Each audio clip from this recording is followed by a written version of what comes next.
नारायणं नमस्कृत्य नरं चैव नरोत्तमं देवीं सरस्वती व्यासं ततो जयमुदीरये। नमो विष्णुपदाय कृष्णपृष्ठाय भूतले श्रीमती मधुसूदनाय रामचरित्राय नमस्ते मधुसूदनाय भक्तिपादप्रिये दुर्लभ कृष्ण भक्ति में अति सर्वकाल। हरे कृष्णा कृष्णा कृष्णा हरे हरे राम। श्रुतियों की स्तुति चल रही है। श्रुतियां कह रही हैं, हे भगवान, आप जीव के सच्चे हितैषी, प्रियतम और आत्मा है और सदा जीव को अपनाने के लिए तैयार भी रहते हैं।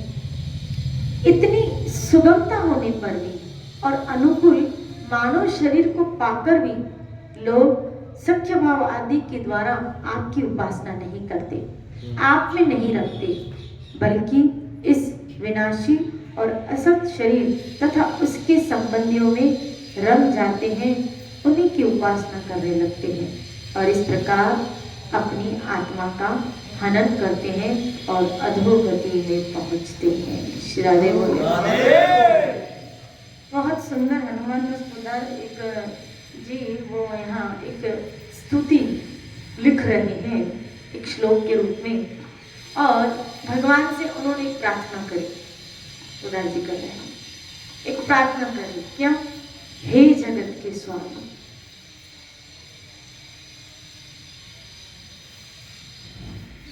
आप जगत के स्वामी हैं और अपनी आत्मा ही हैं। हे प्रभु, इस जीवन में ही, इसी जीवन में मैं जैसे कई भागवत में ऐसी उक्तियां आई हैं कि कई भक्तों ने ऐसे लिखा है, ऐसे कहा है कि हमें भले इस जन्म में न मिला तो गत जन्म में प्रेमी भक्तों का संग दे।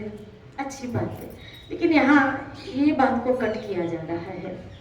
अगला जन्म किसने देखा है? तो उन्होंने कहा इसी जीवन में मेरा मन आप में रम जाए। श्री राधे बोले। एक भगवान से अनुनय मिले, एक भगवान से प्रार्थना है कि अगला जीवन किसने देखा और हमें अगले जीवन के लिए इस भाव की वेट प्रभु नहीं करते। तो आप कृपा करो, इसी जीवन में मेरा मन आप में रम जाए। मेरा क्या ऐसा सौभाग्य कभी होगा जब मुझे ऐसा मनुष्य जन्म मिले जिसमें मैं आप में। श्री राधे बोले। इसी जन्म में जो मिले मुझे आपकी रति, आपके भक्तों का संग मिले।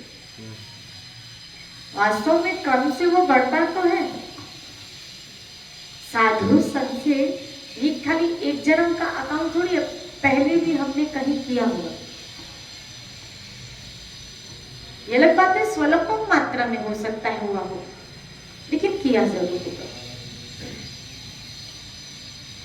एक बार बहुत पहले मैंने एक लेक्चर सुना था राजेंद्र महाराज का। उन्होंने कहा था ऐसे अपने लेक्चर में कि आज तुम कृष्ण भक्ति कर रहे हो, आज तुम श्री हरि की भक्ति कर रहे हो, तो मतलब कभी किसी जन्म में कोई छोटी मोटी सेवा की होगी, ठाकुर जी राजी हो गए। बोला कैसे? बोला जैसे आप किसी को कह देते हो ना, चल भोग तो लगा दे, ठाकुर जी के लिए खाली फूल तो लेके आ, तो ये कोई लेके आ, किसी ने लगा दिया। बोला कभी आपने किसी जन्म में ऐसा किया होगा? श्री राधे बोले कि कहीं ओ मैं भजन सुन रही थी एक चित्र का, उसमें वो भजन में लिखते हैं कई जन्मों से बुला रही है। आपने सुना होगा, कई जन्मों से बुला रही हूँ, कोई तो तुझसे नाता रिश्ता होगा,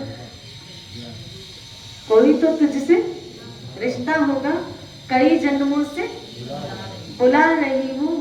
प्रभु ये एक जन्म का अकाउंट थोड़ी है, मैं आज तुझे बुला रही हूँ तो ये एक जन्म का अकाउंट नहीं है क्या? कोई तो तुझसे रिश्ता होगा पहले का। श्री राधे बोली। याद रखना, इस दरबार में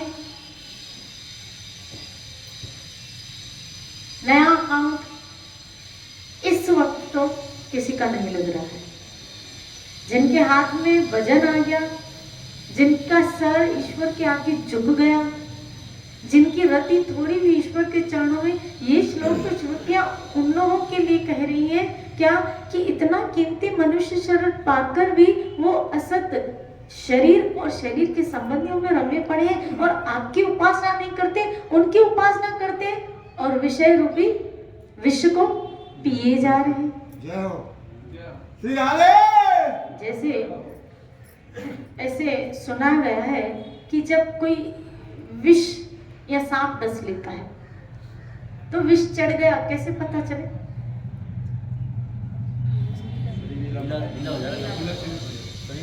शरीर नीला हो जाता है।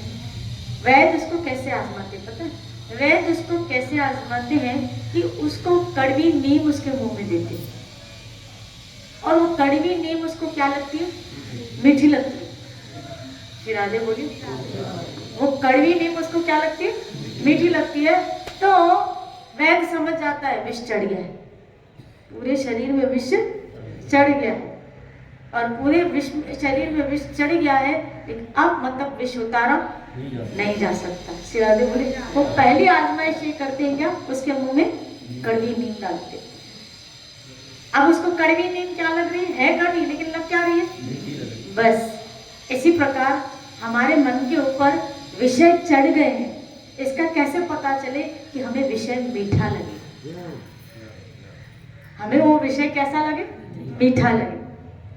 मन में खिन्नता आए उस विषय के प्रति, इसका मतलब है वो विषय अभी चढ़ा नहीं है, भोग रहे लेकिन चढ़ा नहीं है। लेकिन अगर वो विषय भोगते समय मीठा लग रहा है, अच्छा लग रहा है, तो समझ लीजिएगा वो विषय का विष चढ़ चुका है। शिरादे बोले तभी वो विषय मुझे क्या लग रहा है, चाहे फिर वो खान पान का हो, चाहे फिर वो दृश्य का हो, चाहे फिर वो सुनने का, कोई भी विषय, हर एक इंद्रिय उसका अपना विषय है। चाहे वो स्पर्श का हो, कोई भी विषय ले लो, हमें अच्छा लग रहा है, इसका मतलब समझ लीजिएगा क्या कि वो विषय हमारे मन के अंदर चढ़ गया। अब इसका इलाज क्या? जैसे विष चढ़ जाए तो बोला उसका, लेकिन इस विषय का इलाज क्या? अगर चढ़ गया है तो इसका सबसे श्रेष्ठ इलाज है क्या? सत्संग। श्रादे बोले संत उस विषय को, वो क्या बोलते हैं उसको? ओझा क्या बोलते हैं जो विषय उतारता है? ओझा ही बोलते हैं। श्रादे बोले संत वो ओझे की तरह है कि जब वो विषय का भोग हमारे मन के ऊपर चढ़ जाता है तो बड़े प्यार से अपने वचनों के द्वारा, कभी फटकार के, कबीर जी का दोहा इस संदर्भ में मुझे याद आ रहा है। कबीर जी कहते हैं क्या, गुरु कैसे बड़ा घड़-घड़ काटे खोट, घड़-घड़ तुम्हारे गुरु क्या करते हैं, बड़ा तुम्हारे मन के अंदर घुस-घुस के घड़-घड़ के क्या, घुस-घुस के काटे खोट, काटे खोट, अंदर से वो खोट निकालती कि बीमारी है कहाँ, इसका चित्त भगवान में क्यों नहीं लग रहा है, इसका चित्त विषय में क्यों लग रहा है। पहले तो विषय को खोजा जाता है कि कौन से विषय में इसका चित्त लगा हुआ है। शिरादे बोलिए याद रखना। इसीलिए मैं कहती हूँ गुरु की पोस्ट बहुत हैवी है, बहुत हैवी है।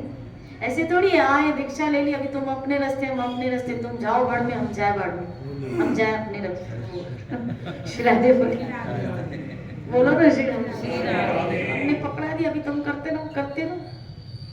लेकिन अगर संग नहीं है, सत्संग का आश्रय नहीं है, तो फिर वो खोट गुरु वो जो आपको पकड़ के आपके अंदर की खोट को निकाले, पकड़े, याद रखना, पकड़े वही गुरु है, पकड़े वही सदगुरु है। मैं यूं कहूंगी, पकड़े वो सदगुरु तो बहुत है लेकिन सदगुरु कोई कोई, गुरु तो बहुत है लेकिन सदगुरु कोई कोई। सदगुरु क्या करता है, पकड़ता है और पकड़ के अंदर से वो खोट कचरा जो विषय हम पे चढ़ गए, जो विषय हम पे चढ़ गए, अब किसका किस पे, किसका कोई रूप पे बहुत आसक्त है, कोई काम आसक्त है, किसी की कहाँ वृत्तियां अटकी है, किसी की कहाँ वृत्तियां। अच्छा, ये आसक्ति निकली तो फिर निकली कैसे, इसका क्या तरीका है? क्योंकि इस आसक्ति ने ही हमें जन्म और मृत्यु के चक्कर में डाला है। इसी आसक्ति, आज जितने रिश्ते हमारे बने हैं ना, सच बताऊं, वो हमारी आसक्ति के कारण।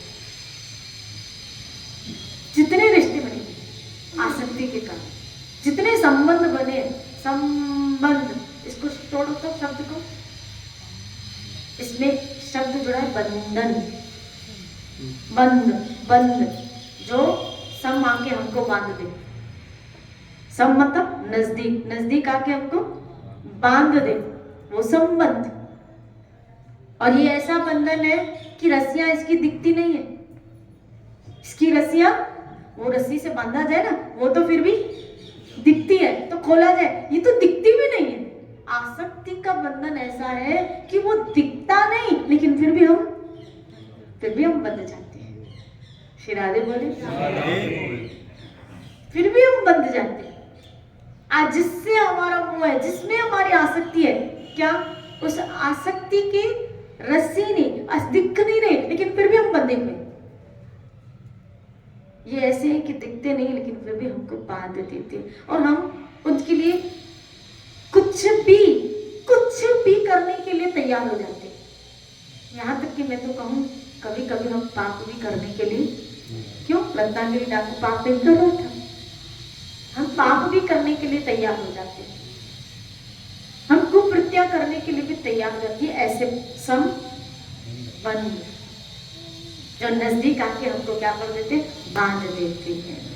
श्री राधे बोले, अब ये कैसे खुले, कैसे खुले, इन बंधनों को कैसे तोड़ा जाए, कैसे खोला जाए? दिखे तो खोले, नहीं तो दिखते भी नहीं है। ये रस्सी तो दिख भी, और इतनी मीठी लगती है, इतनी मीठी लगती है, इतनी मधुर लगती है। राधे बोलो, मीठी और मधुर लगती है।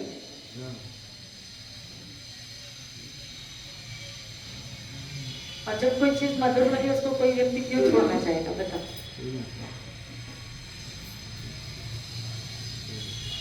मुझे तो ये भगवान कपिल की उक्ति याद आ रही है, उनके शब्द याद आ रहे हैं। भगवान कपिल माता देवती को कहते हैं, माँ वो कुत्ते की तरह, भागवत का श्लोक में दोहरा रही है, कुत्ते की तरह वो टुकड़े खाता है, ऐसा भागवत में आया।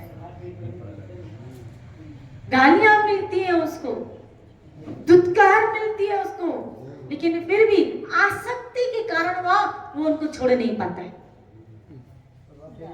आसक्ति के कारण देखा कैसा बंधन है कि गालियां भी खा रहा है, लेकिन इतना मधुर लग रहा है ये संबंध कि उसको वो छोड़ने के लिए तैयार नहीं है। फिर भी ये सूचित नहीं होता है कि चलो सब कुछ छोड़ के भजन में लग जाए। श्री राधे बोले, हमारे सनातन धर्म में, हमारे शास्त्रों में पहले बहुत अच्छी प्रणाली थी, पहले बहुत अच्छा सिस्टम था। अब कालक्रम में सारा सिस्टम उनको गड़बड़िया हो गया। बहुत अच्छा सिस्टम था क्या कि पहले एक टाइम पीरियड के लिए ब्रह्मचार्य था, एक टाइम पीरियड के लिए गृहस्थी था, और उसके बाद वानप्रस्थ लिया जाता था, और फिर उसके बाद चलो श्री राधे बोले, अपना अपना लो और पकड़ो और हमको जाने दो, हमें भजन करने दो। श्री राधे बोले, ऐसा होता था ना। और आप देखो इस भागवत को पढ़ो, सब इसी क्रम में चलते थे कि बच्चे बड़े हो गए, राजपाट संभालने के लिए हो गए, उनको दिया और खुद भजन के लिए चले गए। क्रम था, हर एक व्यक्ति के लिए क्रम था, हर एक व्यक्ति के लिए। भोग रहे थे, वो भी घर गृहस्थी में थे, भोग रहे थे, लेकिन एक टाइम पीरियड था, उसके बाद वो निकल जाते थे। लेकिन आज वो क्रम पूरा ही टूट गया है। अंत तक व्यक्ति निकलने के लिए तैयार ही नहीं रहता, छूटती ही नहीं उसकी आसक्ति, उसका मोह। क्यों? क्योंकि उसका विवेक प्रबल ही नहीं है। वो विवेक बुद्धि के द्वारा अपना भला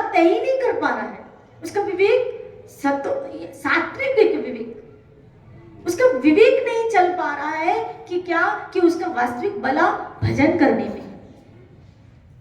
यहाँ हम सुनते हैं, समझते हैं, लेकिन आप देखो फिर बाहर जाएंगे यहाँ से पता नहीं हमारी बुद्धि फिर कैसी हो जाती है। श्री राधे बोली सुना, लेकिन बाहर वैसे की फिर वैसे क्यों? क्योंकि हमारा विवेक प्रबल नहीं है। हम तय नहीं कर पा रहे, हम डिसीजन नहीं ले पा रहे कि एक्चुअल में मेरा भला किसमें है। जिस व्यक्ति ने ये बात समझ ली कि मेरा भला सिर्फ भजन करने में है, इस माला को, इस नाम को पकड़ने में है, वो कभी नहीं चुकेगा। वो काटता हुआ चलेगा, अपने मन के भोगों को काटता हुआ चलेगा। मन भोग के लिए याचना करेगा और उसको काटता हुआ चलेगा। श्री राधे बोले, बोलो ना श्री राधे। ऐसा थोड़ी है। हमारे महापुरुषों ने तो हमको ऐसे समझाया, आप जी कहते हैं गिरो फिर उठो, गिरो फिर उठो, गिरो फिर उठो। 1000 बार गिरो, लेकिन 1000 बार उठने के लिए भी तैयार रहो। गिरेंगी, क्योंकि भाई ये संसार की चिकनाहट ऐसी है, कैसी है। और मुझे ऐसे कहते हैं क्या, एक तो मार्बल का फर्श, और अभी तो मार्बल छोड़ो, अभी तो क्या टाइल, तो टाइल आ गई और उस पे सर्फ का पानी गिरा दो और उस पे तेल गिर जाए, और इसमें भी आपको कहा जाए क्या, वो स्केट क्या बांधते हैं, स्केट बनते हैं, स्केट, और अब चलो। कितना मुश्किल है उस जगह अपने आप को स्टेबल। राधे बोले, तो संसार की चिकनाहट, तभी तो कबीर जी ने कहा डगे सो कटी मरे, निश्चल हो वो पार। भक्ति धुली राम की, जो खांडा की धार। ये धार में चलने के कारण है। श्री राधे बोली, बस कृपा से हम लोगों को ठाकुर जी चला रहे हैं। ये तो कहो कि इन संतों की, इन वैष्णवों की, फिर ठाकुर की महती कृपा है कि पकड़ पकड़ के वो हमको चला रहा है। नहीं तो फिसलन बहुत है, बहुत है, बहुत है। और हम में से हम में से कई बार हम गिरे भी हैं, और कई बार मेरे ठाकुर ने हमको उठाया भी। मैं गिरा तो खुद उठाया, ये कर्म नहीं तो क्या है। श्री राधे बोली, कई बार गिरना हुआ, और कई बार मन कहता है छोड़ आज भजन नहीं करते, आज का दिन छोड़, आज सत्संग नहीं जाते। वही तो बातें होंगी, वही कृष्ण होगा, वही भागवत होगी, वही माँ होगी, वही स्थान होगा, सब वही तो होगा। और हमें पता है वो क्या कहने वाली है, यही बोलेगी भजन करो। वो हम घर ही बैठ के कर लेते तो हो गया सत्संग। मतलब घर में कर लेते हैं ना भजन, वही बोलने वाली है भजन करो। एक ही बात तो घूम फिर के आती है, भजन करो। और मैं एक ही बात कहूंगी, मरते दम तक कहूंगी, भजन करो। श्री राधे बोली, क्योंकि यही सब समझाने के लिए, इस भजन तक पहुंचाने के लिए बाकी सारा लेक्चर है। बाकी सारी समझ या बाकी सारे जो टॉपिक आपको बताए जा रहे हैं, आप देखो श्रुतियां खुद कह रही है यहाँ पे, भजन बिना मनुष्य जीवन व्यर्थ है। सामने भगवान खड़े हैं, भगवान की स्तुति कर रही है, भगवान की सामने भगवान खड़े और उनको कह रही है प्रभु क्या जीव अगर आपका भजन नहीं करता तो उसका मनुष्य जीवन व्यर्थ है। श्री राधे बोली, इसलिए भाई राम से बड़ा राम का हम तो नाम तक ही आपको, हमारी पहुंच वहां तक, हम तो नाम तक ही आपको पहुंचाएंगे। बाकी नाम काम करेगा, नाम आपको वहां तक पहुंचाएगा। मेरा इंटेंशन ये कि आपके नाम में आस्था जागे, नाम में आपकी श्रद्धा जागे, मेरे हरि में आपका सेवा भाव, आपकी उपासना, आपकी भक्ति में अगर 2 शब्द बोलने से आपकी भाव दशा में आगे बढ़ोतरी होती है तो ये मेरे सौभाग्य है। और मैं आपसे ज्यादा अपना लोभ देखती हूँ क्योंकि मुझे आनंद आता है। श्री राधे बोले, ये जीवन जो हरि चर्चा के लिए मिला है, और ठाकुर जी आप जैसे फूलों को यहाँ बेच देते हैं सुनने के लिए, तो आप मेरी जीवा को कृतार्थ कर रहे हो। इतनी देर मुझे हरि नाम और हरि के साथ जुड़ने का सौभाग्य मिलता है। ये जीवन सकाट, ये टाइम इतना अच्छा टाइम, मैं कभी इस टाइम को मिस नहीं करना चाहती, खोना नहीं चाहती। क्यों? इसमें मेरे ठाकुर की महिमा हो रही है। मुझे लगता है कि आपका ये एहसान इस जिंदगी में तो नहीं भरा पाएंगे, इस जीवन में तो नहीं भरा पाएंगे। जो एहसान आपका है हमारे पास कृष्ण के प्रति भावना बनाने का, ये तो जन्म तक नहीं चुका भाई। ये तो अगला जन्म पता नहीं देखा है, इस जन्म में तो नहीं कर पाएगा। कि आपका मेरे ऊपर ऐसा नहीं कि आप आते हो, मैं सही बोलूं, शिरारे बोलूं, आप आते हो, ये आपका ऐसा इतना कीमती, क्योंकि घर गृहस्थी वाले मेरे को क्या, मैं तो मान दूं दीदी आप नहीं आते तो हम कैसे आते, किसके लिए आते? मैं ये तो सब आप तेरे जिगर राखे कृपा है को असली बात बढ़ी शिरारे बोली ना, मैं तोड़ कर देता हूँ बात का, सब मुझे कहूँ। हाँ सब चमन के फूल है। शिरारे बोली। आप सब राधा रानी के चमन के फूल हो, जय हो। ठाकुर जी के बाग के फूल बन चुके हो, सत्संग के गार्डन के फूल बन चुके हो। और जब गार्डन में फूल खिलता है ना, तो उसका मालिक ही उसको सुनता है। ये भगवत गार्डन में जो फूल खिले हैं ना, इसकी सुगंध तो मेरा गौरव ही, मेरा ठाकुर ही सूंघेगा, मेरा गोविंद। फूल जब गार्डन में जब खिला हुआ नजर आता है, तो तुरंत आता है कि इसको उसका मालिक तोड़ने की चेष्टा करता है। शिवाजी बोले इसको तोड़ा जाए, इसका यूज किया जाए। बीच में बोलोगे धन दौलत का भूखा नहीं है, तेरे अंदर वो ना प्रेम भाव।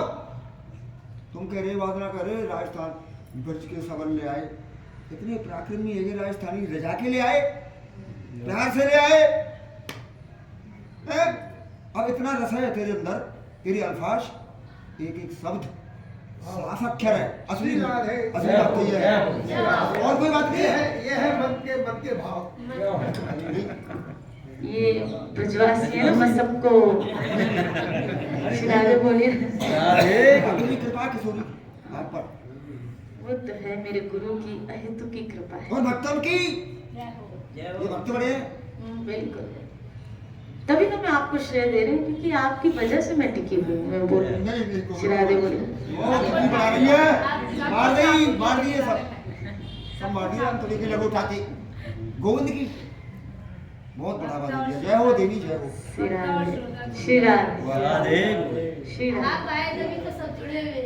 शिरारे। चलो सबको गौर हरि नहीं जुड़ाया, जिसने जो सामने बैठा है हमारे, सब श्रेय इसको ही दे कि इसकी वजह से ही सब मिल गए। ये न होते तो हम न होते, हम न होते तो आप न होते, और आप और हम न होते तो फिर ये सभा भी न होती। शिरारे बोले इन्हीं की व्यवस्था है।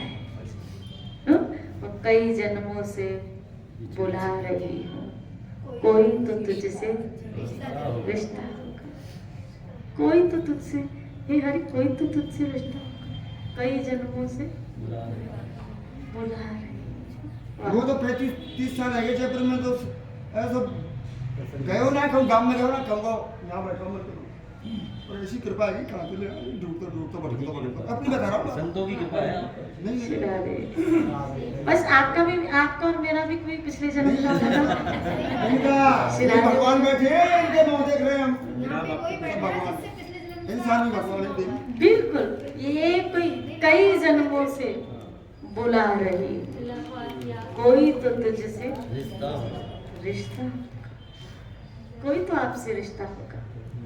आप और मैं कभी पहले भी मिले थे, ये चेहरे को छलक थे, लेकिन मिले जरूर है, जरूर मिले हैं, इसमें कोई दो मत नहीं है, नहीं, इसमें कोई दो मत। लाखों लोग जाते हैं यहाँ से, लेकिन जो पहले मिले वो कोई नहीं।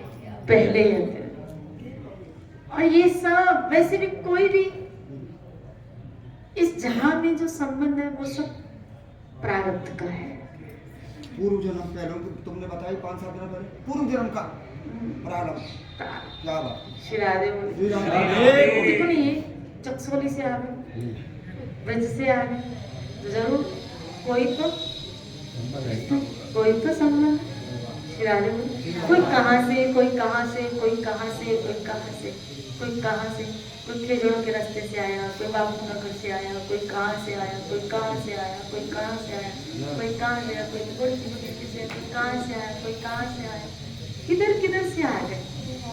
जैसे चुन चुन के ठाकुर जी ने अपने भाग में फूल लगाए और एक गुलदस्ता तैयार हो गया और ठाकुर जी के चरणों में अर्पित हो गया। श्री राधे बोले तरह तरह के फूल खिल रहे हैं। तरह तरह के, कोई चमेली का है, कोई मोगरे का है, कोई छोटा है, कोई बड़ा है। बोलो ना श्री राधे। ये अलग अलग जो अपनी खुशबू फैला रहे हैं, जो अपनी खुशबू फैला रहे हैं और फैलाएंगे भी आगे। तो कोई तो रिश्ता है, कोई तो रिश्ता है हम सबका। बस यहाँ हम सब इकट्ठे इसलिए हुए क्या कि हमारे अंदर मेरे ठाकुर के प्रति, मेरे गोविंद के प्रति और हम उसकी अच्छे ढंग से अपने अंदर भाव के सुमन प्रज्वलित खिला सके, उसकी उसकी उसकी सेवा व उसकी गुण गा सके, उसकी महिमा कर सके।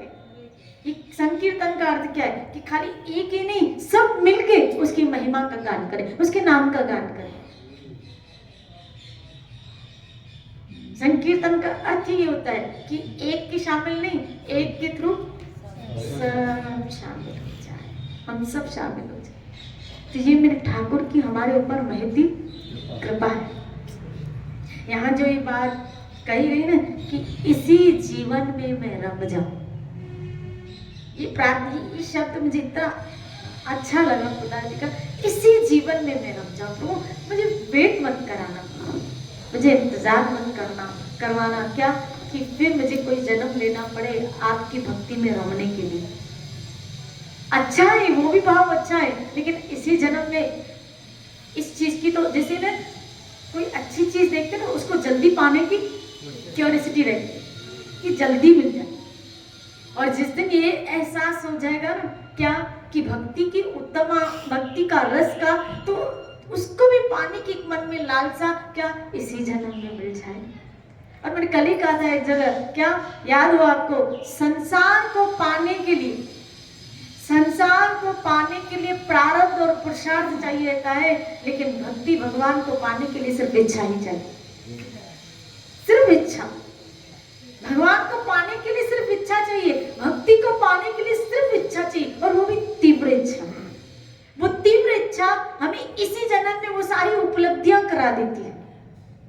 बाकी तो सब प्रारब्ध का खेल है, क्या भोग नसीब में होंगे तो मिल ही जाएंगे। वो मलुकदास जी कहते हैं ना, अजगर करे ना चाकरी, पंछी करे ना दास, मलुका कह गए सबके दाता राम। अजगर बैठा रहता है, आया खा लिया, कुछ पुरुषार्थ नहीं है लेकिन फिर भी पेट भर रहा है, फिर भी मिल रहा है उसको। कुछ पुरुषार्थ नहीं है, कुछ पुरुषार्थ नहीं। तो जो पुरुषार्थ कर रहा है उसको भी मिल रहा है, और जो नहीं कर रहा है उसका भी पेट भर रहा है, उसको भी मिल रहा है। ये अलग बात है। देखो भगवान ने व्यवस्था जितनी जरूरत है ना उसकी सबको सहजता में दी है। ये अलग बात है क्या कि पानी तो सबके लिए साझा सेम है, लेकिन अब किसी को बिस्लरी का चाहिए, वो बात अलग है। अब उसके लिए क्या करो, थोड़ी मेहनत करो। यानी इच्छा के लिए, भोग की इच्छा के लिए मेहनत है, बाकी तो भगवान ने सहजता से सबका पेट भर के रखा है, सहजता से। श्री राधे बोलिए, सहजता से वो सब चीजें हम सबों को अप्रोचेबल है, मिलित है, मिल रही है। इसीलिए संसार को पाने के लिए तो पुरुषार्थ और प्रारब्ध काम करता है, लेकिन मेरे ठाकुर को पाने के लिए तो सिर्फ आपकी इच्छा काम करती है। तो क्यों ना हम ये इच्छा रखें, हे प्रभु इसी जीवन में मैं आपकी भक्ति के रंग में रम जाऊं। फिर क्यों ना ये इच्छा रखें हम। अब इच्छा रखनी है तो फिर श्रेष्ठ की रखो ना, अच्छी रखो। हे प्रभु इसी जीवन में मैं आपकी भक्ति में रम जाऊं, खो जाऊं, ये प्रार्थना करो। कल इसी चर्चा को लेते हुए चलेंगे। खूब भजन करो, अपने जीवन को धन्य करो। श्री श्री राधा गोविंद भगवान की जय जय।